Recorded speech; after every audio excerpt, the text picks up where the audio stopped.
मेरे प्रिय भाई और बहन, आप सभी का स्वागत है इस आनंद भरे कार्यक्रम में जिसका नाम है ईगल्स आइज। आप सभी का हम आभारी हैं जो पत्र आप हमें लिखते हैं और बहुताई से आप आशीषों को पा रहे हैं। मैं निश्चित हूँ ये प्रोग्राम को उत्साहित कर रहा है कि आप उतावल हो। ये नहीं कि आपको उतावल करने के लिए बल्कि आपको तैयार करने के लिए, उस महान बुलाहट के लिए जिसके लिए परमेश्वर ने हमें बुलाया है।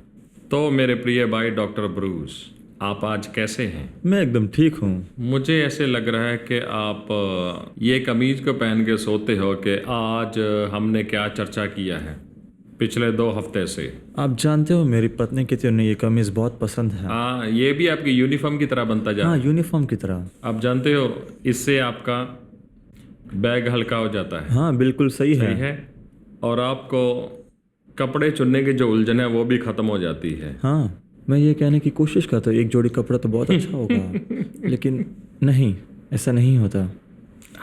मुझे कभी भी कोई भी उलझन नहीं है मुझे क्या पहनना। अच्छी बात है। ठीक है। पिछले कुछ हफ्तों से हम लोग आत्मिक अनुभव के बारे में बात कर रहे थे और पिछले 2 हफ्तों से हम लोग चर्चा कर रहे थे ट्रांस के बारे में, लेकिन आज हम सपने के बारे में बात करेंगे। आप जानते हो कि जो सपने हैं वो एक ट्रांस का अनुभव है। जब आप सपने देखते हो तब सोते हुए होते हैं, इसलिए आपका शरीर किसी भी प्रकार की क्रिया नहीं कर पाता। बिल्कुल। यहाँ तक बाइबल इसको बुलाती है रात का दर्शन। तो आप इसके बारे में कुछ बोलना चाहते हैं इससे पहले कि हम वचन को देखें? नहीं, वचन से शुरू करते हैं। ठीक है।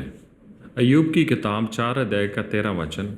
ओ हाँ, क्या आपके पास बाइबल है और आपका नोटपैड या आईपैड कोई भी हो? रात के सपनों की चिंताओं के बीच जब मनुष्य गहरी निद्रा में रहते हैं, मुझे लगता है कि ये बहुत ही सही परिभाषा है सपने की। हाँ, ये है। यहाँ जो शब्द चिंताओं के बीच, इसका मतलब अय्यूब के जीवन में भी कई चिंताजनक घटना हुई होगी, लेकिन मुझे ऐसा लगता है कि वो चिंताओं के बीच, क्योंकि वो परिस्थिति ऐसी थी, इसलिए हो सकता है परमेश्वर अय्यूब के साथ सपनों में ही बात कर सकता था, क्योंकि उस समय सब कुछ शांत होता है। आपका जो मन होता है वो उस स्थिति में होता है कि आप बात कर पाओ। सही है। तो यही वो कारण है हमें दर्शनों से ज़्यादा सपने आते हैं।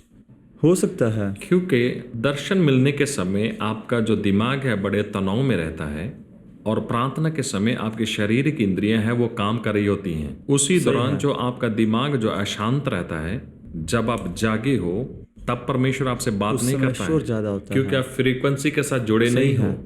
आपका ब्लूटूथ फ्रीक्वेंसी जुड़ा हुआ नहीं है। बिल्कुल भी नहीं जुड़ा, परमेश्वर के ब्लूटूथ के बस साथ। भीड़ में होने जैसा। सही है। इसलिए जब आप सोते हुए होते हो सब कुछ आपके अंदर शांत रहता है, परमेश्वर आपसे बात करता है। जब आप गहरी नींद में जाते हो, यहाँ पर हम सपने की परिभाषा को देखेंगे। रात का दर्शन, ये एक दर्शन है जो रात को मिलता है। इसलिए वो जो है एक सामान्य सोने की क्रिया नहीं है। मेरा मतलब हमारा दिमाग कभी सोता नहीं है, वो हमेशा क्रिया करता है। उसका मतलब ये नहीं कि दिन के समय जो क्रिया होता है वैसा पूरे दिन में जैसा होता हो, लेकिन दर्शन वो कुछ आत्मिक है जिसमें प्रभु अंदर आता है उस शांत समय में जो हम देते हैं, क्योंकि विश्वासी और अविश्वासी हर एक को स्वर्ग की ओर से आत्मिक दर्शन होता है। बिल्कुल सही। बाद में हम कुछ उदाहरणों को देखेंगे कैसे अविश्वासियों ने आत्मिक सपनों को देखा। सही है ना? चलिए हम अगले वचन को देखेंगे। दानियल की किताब 2 अध्याय 19 वचन। तब वह भेद दानियल को रात के समय दर्शन में प्रकट किया गया। फिर से वही शब्द रात के दर्शन जैसे अय्यूब को मिला। सही है। दानियल की किताब 4 अध्याय 9-10 दूसरा भाग। हे बेलशस्सर, तू जो सब ज्योतिषियों का प्रधान है, मैं जानता हूँ कि तुझ में पवित्र ईश्वर की आत्मा रहती है और तू किसी भेदों के कारण नहीं घबराता। मुझे मेरे सपनों का अर्थ बता। यहाँ पे आप 2 वचनों को देखते हैं, सपना और दर्शन। ये उसी से मेल करता है जो अभी हमने पढ़ा है, रात का दर्शन। बिल्कुल। सही है। और नेबुकदनेस्सर इस प्रकार कहते हैं कि मैंने रात को इस प्रकार दर्शन देखा जब मैं बिस्तर पे लेटा हुआ था।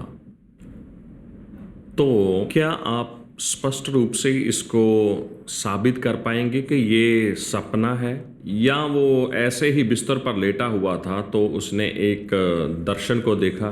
दोनों हो सकता है। आप जानते हो, पिछले हफ्ते हमने जैसे बात किया, पवित्र और शुद्ध कल्पना वही एक स्थान है जहाँ परमेश्वर हमसे बात करता है। सही है। कई बार ऐसा होता है कि वो पवित्र ना हो, फिर भी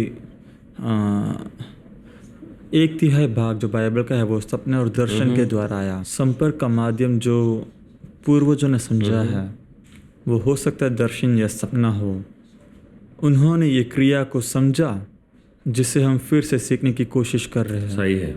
इसलिए जो अगर नेबुकदनेस्सर ने कहा कि मैंने दर्शन देखा है, तो आसानी से हम कह सकते कि वो उनकी कल्पना थी, और हाँ, वो परमेश्वर के द्वारा होगा, लेकिन उस माध्यम से संपर्क किया कि वो समझ पाए। तो क्या आप मेरे साथ सहमत और असहमत होंगे कि जब उसने कहा ये दर्शन को मैंने तब पाया जब मैं अपने बिस्तर पर लेटा हुआ था नींद में जाने से पहले और कुछ सोच रहा था, और वहाँ परमेश्वर ने चित्र प्रकट किया? हो सकता है, लेकिन उसके ऊपर ये लिखा गया कि सपने में मैंने जो दर्शन देखे थे। तो वो सोने के समय होगा। ऐसा भी हो सकता है कि ये वो सोने एक के सर पर थे, फिर उधर से जब वो सो रहे रहा हो, था। फिर ओके। और यहाँ दानियल की किताब 7 अध्याय 2 वचन, दानियल ने ये कहा कि मैंने रात को एक दर्शन देखा। फिर हम यहाँ पे रात के दर्शन को देख सकते सही हैं। है। मतलब ये सपना हो सकता है। सही है। बिल्कुल। जब हम सपने के संपूर्ण चित्र को देखते हैं, इससे हमें ये पता चलता है कि सपने 3 तरह आ सकते हैं। देही, हमारा अपना शरीर, शैतान हमें सपना दिखा सकता है, और परमेश्वर सपने में हमसे बात कर सकता है। तो हम तीनों को देखेंगे। दैहिक, सबोपदेशक 5:3 में कहा गया है, क्योंकि जैसे कार्य की अधिकता के कारण स्वप्न देखा जाता है, वैसे ही बहुत सी बातों का बोलने वाला मूर्ख ठहरता है। कार्य की अधिकता के कारण स्वप्न देखा जाता है। आप समझाना चाहोगे?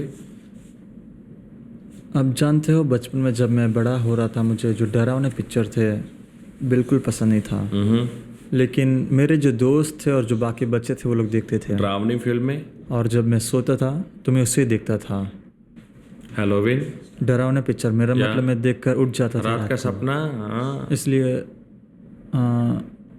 दिन के समय जो अगर आप आपके काम के जो समस्या उसके हल निकालोगे तो आपका ध्यान उस पर रहेगा, और दिन भर दिन आपके दिमाग में सिर्फ वो ही भरा होगा, और फिर आप उस प्रकार के सपना देखोगे। और कई बार लोगों को समाधान मिलता है क्योंकि उनका ध्यान पूरी तरह उस पर होता है, उनके कार्य के ऊपर। इसलिए जो बात के ऊपर आप पूरे दिन प्रभाव डालोगे, वही बात आपको रात को सपने में भी दिखेगा, क्योंकि जो आपके आगे होगा वो आपके अंदर कार्य करेगा। सही है। इसलिए हमारे लिए कुंजी ये है, हमारा देह जो हुक्म देख के हम रात को क्या देखें, इससे अच्छा ये है कि हम परमेश्वर पर ध्यान दें। आप जानते हैं, मैंने भी बहुत बार कुछ सपनों को देखा जिसका कोई भी मतलब ही नहीं बनता था। हाँ। क्या आपको कभी ऐसा हुआ? ओ हाँ, ये कहाँ से आता है? हमारे दिमाग से ही, कार्यरत दिमाग जो हम सोचते हैं वो। हाँ। ओके। क्या आपको मैं रहस्य बताऊं? ठीक है। पर ये बात निश्चित रखना कि आप ये बात किसी को नहीं बताओगे। मैं किसी को नहीं बताऊंगा। अपनी पत्नी को भी नहीं।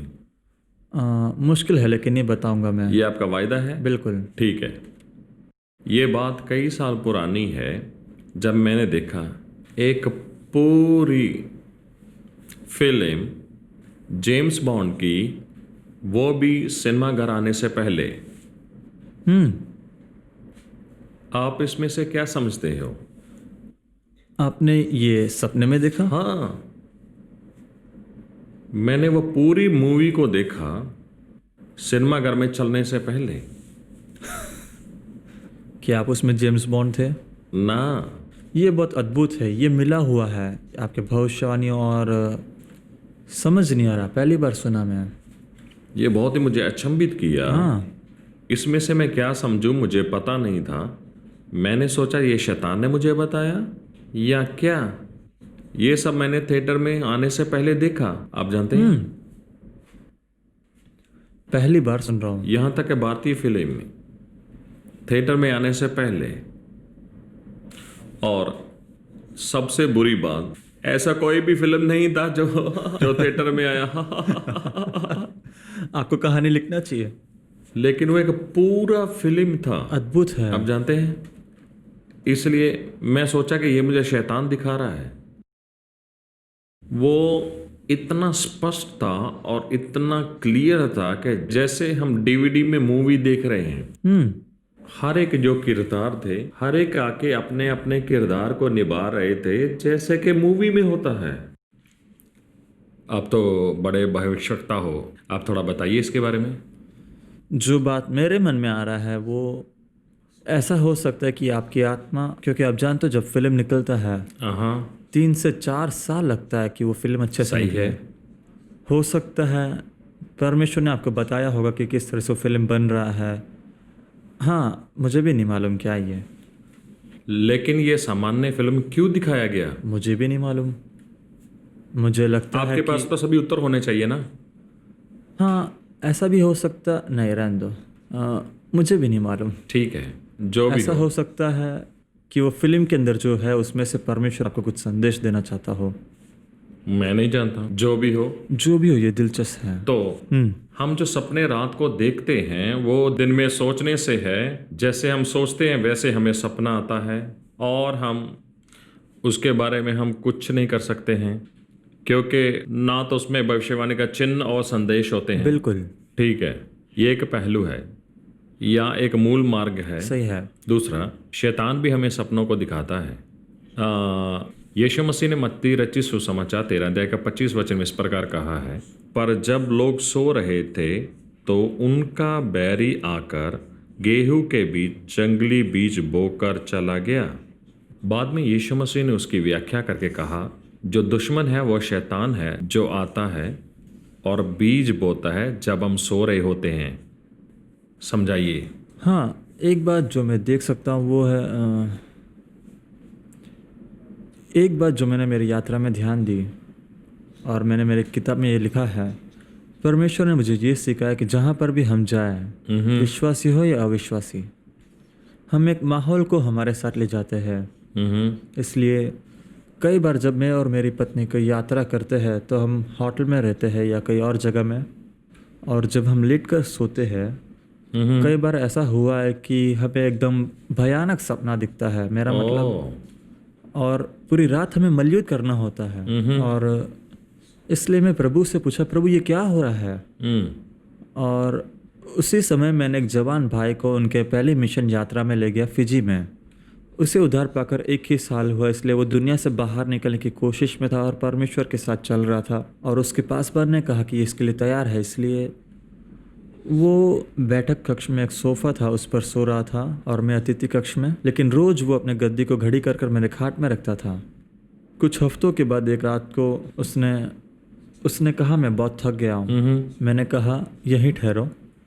और जैसे मैं वापस आया रात को 12 बजे सभा के बाद, वो उस सोफ़ा पर सो रहा था। लेकिन जैसे वो अपना बिस्तर ले रहा था, साथ में उसने मेरा तकिया भी ले लिया। अभी जब मैंने वो तकिया लिया तो मैंने देखा उस तकिए में पूरा तेल लग गया था। मुझे थोड़ा बुरा लगा, लेकिन मैं भी पूरा थक गया था। फिर मैंने वो कवर को निकाल कर दूसरा नया कवर डाला और लेट गया। और पूरी रात में मलयुद्ध कर रहा था उन अंधकार शक्तियों से। अभी मुझे कोई दिक्कत नहीं। अगले दिन सुबह जब मैं उठा, मैं एकदम थका हुआ था क्योंकि रात को पूरा मलयुद्ध हो रहा था। और मैं तैयार होकर बैठक कक्ष में गया तो मैंने देखा कि वो भाई कॉफ़ी पी रहे थे। मैंने पूछा, कैसा था आपका रात? और उसने कहा, मेरे जीवन का सबसे श्रेष्ठ नींद आज मैंने पाया। और पूरी रात मैंने सपना देखा, स्वर्ग को देखा, परमेश्वर की मुलाकात, वचन। फिर मैंने कहा, मेरा तकिया वापस दो। और इस प्रकार परमेश्वर ने मुझे सिखाया कि हम एक माहौल को छोड़कर जाते हैं। इसलिए जो उत्तर आप जानते हो मेरे तरफ से ये होगा कि ये एक प्रकार है कि दुश्मन हमें कार्य करता है, वो ऐसा स्थान में हमें रखता है। आपको याद है वचन में कई बार इतिहास में जब लोगों को परमेश्वर के द्वारा कुछ सुनना हो तो सामान्य तौर पर वे सीलों में जाते थे। लोग जाते अपने समय को उधर बिताते, लेकिन खास करके परमेश्वर सीलो में उनके साथ उनके सपने में बात करता था। तो वहाँ तो ऐसा वो लोग सीलों में जाके सोते थे। विशेष रूप से, इसलिए वो ऐसा एक पवित्र स्थान था जो अलग किया गया था उस प्रकार के संभाषण के लिए। लेकिन पवित्र होने की जगह आप दुनियादारी बाबतों को अंदर लेके आओगे, जैसे शैतान के विचार, शारीरिक सोच, तो आपके अंदर वही रहेगा। ठीक है, लेकिन यहाँ पे स्पष्ट रूप से लिखा है, जब पुरुष सो रहे थे शैतान आकर कुछ बीजों को उनकी सोच में डालता है, इसलिए यहाँ उनकी सोच में बने। इसलिए यहाँ दूसरी बात है, अगर मैं इन सपनों को अनुमति दूं कि वो मुझ पर प्रबल हो, ये भूल कर कि मेरी आत्मा के साथ एक मलयुद्ध है, और इस तरह मैं उसे प्रोत्साहन दूं, तो बहुत जल्दी मैं उस पर चलूंगा। क्योंकि वो जो विचार आपके अंदर ऐसा आएगा कि ये पाप नहीं है। पाप तब बढ़ता है जब आप उस विचार पर अध्ययन करते हो और अपने जीवन पर अमल करते हो। इसलिए उस सोच को मैं बढ़ने के लिए प्रोत्साहन दूं और वो बीज को बढ़ने की अनुमति दूं, तो मैं मुश्किल में हूँ। इसलिए ये एक विकल्प है। ओके, तो जैसा आपने अभी कहा, हम एक उदाहरण को लेते हैं। जैसे कि किसी का सपना आया, शारीरिक लालसा या कुछ और, सपने में शैतान आता है और आपके दिमाग के अंदर बुरे सोच के बीज को डालता है। जब वो सुबह उठता है, वो उसके ऊपर मनन करता है, जो भी कुछ उसने सपने में देखा है, और उसको बढ़ावा देता है। बिल्कुल, और वो वही क्रिया करता है जो उसने देखा। इस प्रकार ही वो शुरू होता है। सहमत हो? बिल्कुल, ठीक है। इसलिए आपको वहां से तुरंत निकल जाना ठीक है। तीसरा विकल्प, जब हम सपने को देखते हैं, परमेश्वर हमसे बात करता है। बहुत ही अच्छी उदाहरण हम अय्यूब की किताब 33:14 से लेके 18 वचन तक। क्योंकि ईश्वर तो एक या दो बार बोलता है, परंतु लोग उस पर चिंता नहीं लगाते। स्वप्न में वह रात को दिव्य दर्शन में, जब मनुष्य गो निंद्र में पड़े रहते हैं, वह बिछोने पर सोते समय, तब वह मनुष्यों के कान खोलता है और उनकी शिक्षा पर मोहर लगाता है, जिससे वह मनुष्य को उनके संकल्प से रोके और गर्व को मनुष्यों में से दूर करे। वह उनके प्राणों को घड़े से बचाता है और उनके जीवन को खड्डम की मार से बचाता है। समझाइए। ये अच्छा है। मुझे लगता है ये बहुत ही अच्छा है। हाँ, ये आप जानते हो, कई बार मैं ऐसा सपना देखा जिसमें मैं प्रभु को और जान पाया, लेकिन वो जो पूरा सपना है वो मुझे बिल्कुल भी याद नहीं है। सिर्फ अंत भाग मुझे याद है, लेकिन मुझे याद है प्रभु था। और कई बार तो मुझे ऐसा सपना आता है कि प्रभु मुझे कह ले गया और मैं इधर प्रचार कर रहा हूँ। सही है। और रेशमा और मैं हमेशा प्रार्थना करते सोते समय, प्रभु आप हमें उपयोग करो। इसलिए हाँ, ये सब बात हम ट्रांसलेशन में चर्चा करेंगे, लेकिन कई बात है जिस पर परमेश्वर ने मोहर लगाया, लेकिन परमेश्वर उस पर भी प्रकाशन डालता है। इसलिए वो है, मैं जानता हूँ वो है, लेकिन स्पष्ट कैसे होगा। लेकिन दिन प्रतिदिन हम आगे बढ़ते हैं, तब हमें पता लगता है, ओ ये है, सही है। इसलिए वो उस आदेश पर मोहर लगाता है। कई बार ये मोहर बहुत लंबे समय तक रहता है, लेकिन आप इसे प्राप्त कर पाओगे, याद कर पाओगे, अमल कर पाओगे। मैं मानता हूँ कि आप समझ पा रहे हो मैं क्या बोल रहा हूँ। इसलिए ये दो विकल्प है जो मैं मेरे जीवन में देखा। ठीक है। अभी यहाँ पे ऐसा लिखा गया है, तब वह मनुष्य के कानों को खोलता है और उनकी शिक्षा पर मोहर लगाता है। सही है। तो वह उनके कानों को खोलता है और उनकी आंखों देखने के लिए खोलता है, फिर शिक्षा के ऊपर मोहर लगाता है। मतलब क्या? आपके आत्मिक कान, आपके आत्मिक आंख। हाँ, नहीं, शिक्षा पर मोहर लगाता है। कुछ बंद किया गया है। हाँ, देखो जैसे दानियल ने इस किताब के प्रकाशन को पाया था। अपनी आत्मा में परमेश्वर कुछ बातों पर मोहर लगाता है और सही समय आने पर। तो मोहर लगाने का मतलब क्या है? सपने को भूल जाते हैं? हाँ बिल्कुल, मोहर लगना मतलब गया। तो आप याद नहीं रखते हैं नबूकदनेस्सर की तरह? सही है। उसने कुछ देखा और सब कुछ भूल मोहर गया। लगा था। सही है। हाँ, आपको याद होगा पिछले हफ्ते हमने बात किया था कि आप एक किताब से प्रभावित हुए थे। हाँ। मेरा ये मानना, मोहर जो था वो हम सब के लिए अलग है। कुछ बातें परमेश्वर ने हमारे जीवन में सही समय पर कार्यरत होने रखा है। उस कार्य की चर्चा हम यहाँ पर कर रहे हैं। सही है, सही है। हम दूसरी उदाहरण को देखेंगे। उत्पत्ति 20 अध्याय 3 से लेकर 6 वचन तक। परमेश्वर अबीमेलेक के पास रात के सपने में आया और उसे कहा। तो यहाँ पे हमारे पास एक उदाहरण है कि कैसे परमेश्वर अबीमेलेक के पास आया, और वो एक विश्वासी भी नहीं था, सही है। वो एक अविश्वासी था, लेकिन परमेश्वर उसके पास आया एक सपने में और उससे बात किया। इस वचन से प्रोत्साहन मिलता है। कहा गया कि तुम मुर्दे हो। क्योंकि वो सारा के साथ संभोग करने के लिए जा रहा था। लेकिन अब देखो, परमेश्वर जानता है किस तरह से लोगों का ध्यान खींचना है। एक राजा का ध्यान खींचा। और हाँ, मैं ऐसे कई लोगों को मिला हूँ जो उद्धार को प्राप्त किया क्योंकि परमेश्वर ने सपनों में उनकी मुलाकात ली। मेरा मतलब सबका कहानी जो है अलग है, लेकिन सब एकदम अद्भुत है। और वो अविश्वासी थे। हाँ, अविश्वासी। मलेशिया में मेरे को लगता है मैंने आपको बोला था, मेरा एक मित्र था जिसका नाम विक्टर है। अपनी जवानी में वो दूसरे मार्ग पर चल रहा था, दूसरे धर्म में था, और वो मतलब वो कुछ अलग सा महसूस कर रहा था। मतलब वो जानता था कि उसे पता है कि कुछ तो है, इसलिए वो प्रभु की खोज कर रहा था। एक रात उनके सपने में वो अपने ही सपनों के बीच में, तारों के बीच में चल रहा है। और थोड़े दूर उसने देखा कि एक बड़ा प्रकाश था जो उसकी ओर आ रहा था, जो उसके सामने खड़ा हो गया और कहा, मेरा नाम यीशु है, तुम मेरी खोज कर रहे हो। उन्हें सुसमाचार दिया। वो अपने सपनों में से उठा और अन्य भाषा में प्रार्थना कर कर आराधना करने लगा। बहुत ही अद्भुत, अद्भुत। इसलिए कई लोग कहते हैं कि सपना सच नहीं है, लेकिन वो जो था वो सत्य था। ये बहुत ही सामर्थी है। इसलिए उनकी ये अनुभव में वो आनंद से भरपूर था। और वो एक आराधक है, वो आराधना करना पसंद करता है। इसलिए वो नीचे जाता, अपने परिवार में किसी को उठाए बिना, और वो बाथरूम में जाता था। और एक ही गाना जो वो मसीह का मानता था वो है, कौन सा? Jingle bells. वो पूरी रात गाते रहता, जिंगल बेल जिंगल, लेकिन वो दिल से गाता था। इसलिए परमेश्वर के लिए वो आराधना था। हाँ, ऐसे कई बात है जो बिल्कुल भी आप अद्भुत, अद्भुत, अद्भुत। चलिए हम दूसरी उदाहरण को देखेंगे। उत्पत्ति 46 का 2 से लेकर 4 वचन तक। फिर परमेश्वर ने इस्राएल से बात किया, मतलब याकूब, रात के दर्शन में, और उससे कहा, याकूब, याकूब। यहाँ पे एक दूसरा व्यक्ति है। इस्राएलियों का प्राचीन परमेश्वर उनके साथ रात के दर्शन में बात किया।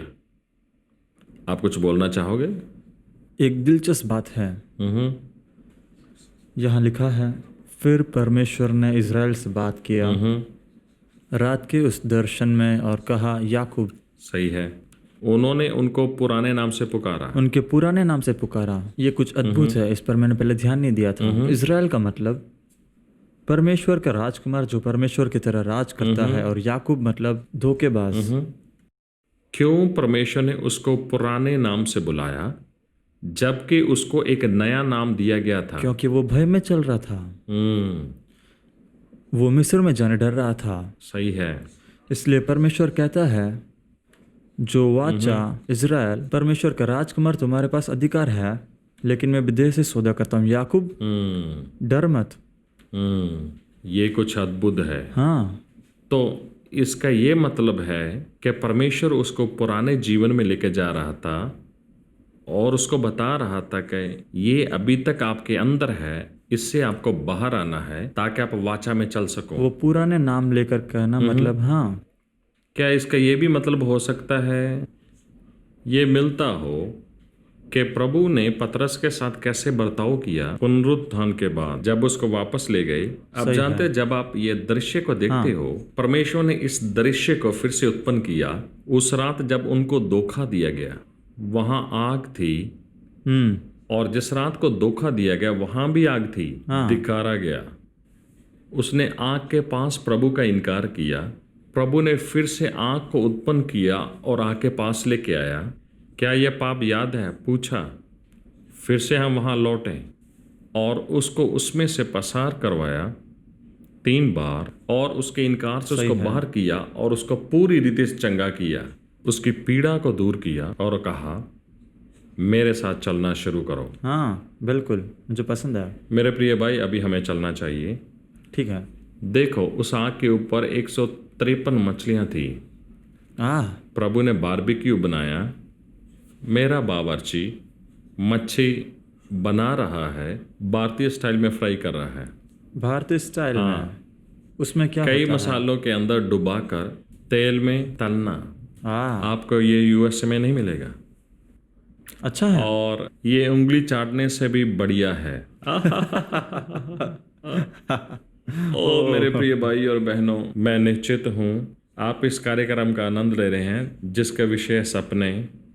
और कृपया करके अपने सपनों को लिखकर हमसे उसका मतलब मत पूछिएगा। आपको कभी ऐसा पत्र मिला है? कभी कभी मेरा एक मित्र है, मैं उसे भेज देता हूँ। हाँ, सही है, सही है। यदि ऐसा कोई हमें ईमेल मिले हमारे श्रोताओं से, क्या उनको भेज सकते हैं? हाँ, अच्छी बात है। ठीक है, इसलिए लेकिन हमें अपने आप से प्रार्थना करना चाहिए अनुवाद के लिए। हाँ, परमेश्वर आपसे भी बात कर सकता है और सपने का अर्थ बता सकता है बिल्कुल। कि नहीं? तो अगले हफ्ते मिलने तक परमेश्वर आपको आशीष दे। If you are blessed by this program, please send your testimonies and feedbacks to Angel TV, Villivakkam, Chennai 600049, Tamil Nadu, India. Our email ID is programs.hindi@angeltv.org. अगर आप इस कार्यक्रम से आशीषित हैं, तो अपनी गवाही और विचार हमें इस पते पर भेजिए। Angel TV, Villivakkam, Chennai 600049, Tamil Nadu, Bharat. हमारा ईमेल आईडी है programs.hindi@angeltv.org।